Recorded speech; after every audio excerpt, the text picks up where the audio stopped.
Welcome to I news. పొరుగు దేశం బంగ్లాదేశ్ లో అరాచకం రాజ్యమేలుతోంది.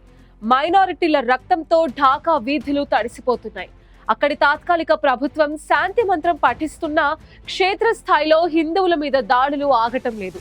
ఈ నేపథ్యంలో పదవీచ్యుతురాలైన మాజీ ప్రధాని షేక్ హసీనా ఇప్పుడు ప్రపంచం ముందు గొంతు విప్పారు.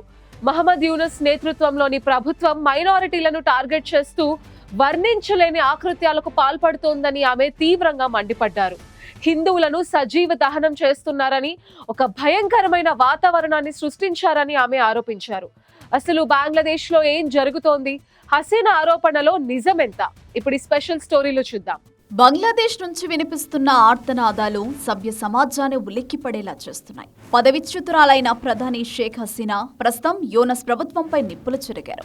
మైనారిటీలో ముఖ్యంగా హిందువులపై జరుగుతున్న దాడులను ఆమె హారిఫిక్ ప్రెసిడెంట్స్ గా అభివర్ణించారు. గత వారం మైమన్ సింగ్ జిల్లాలో ఒక హిందూ వ్యక్తిని మూకదాడి చేసి సజీవ దహనం చేసిన ఘటనను ఆమె గుర్తు చేస్తూ ప్రభుత్వంపై విరుచుకుపడ్డారు.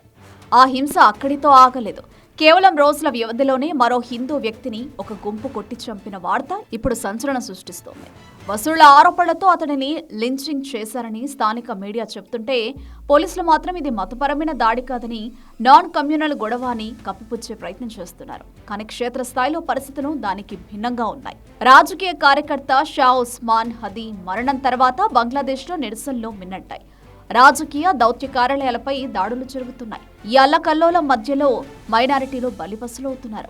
ఒకవైపు యూనస్ ప్రభుత్వం అన్ని సవ్యంగానే ఉన్నాయని ప్రకటిస్తున్నా, షేక్ హసీనా మాత్రం ఇది పక్కా ప్లాన్ ప్రకారం జరుగుతున్న మారణ హోమమని ఆరోపిస్తున్నారు. అంతర్జాతీయ సమాజం కళ్లు తెరవాలని, బంగ్లాదేశ్ లో మైనారిటీల ప్రాణాలకు రక్షణ కల్పించాలని ఆమె డిమాండ్ చేస్తున్నారు. ఢాకాలో చెలరేగుతున్న ఈ హింసాకాండ ఎటు దారితీస్తుందోనని యావత్ భారతం ఆందోళనతో గమనిస్తోంది. ఒక మతంపై జరుగుతున్న ఈ దాడులు భవిష్యత్తులో ఎలాంటి పరిణామాలకు దారితీస్తాయో అన్న భయం ఇప్పుడు సర్వత్రా వ్యక్తమవుతోంది.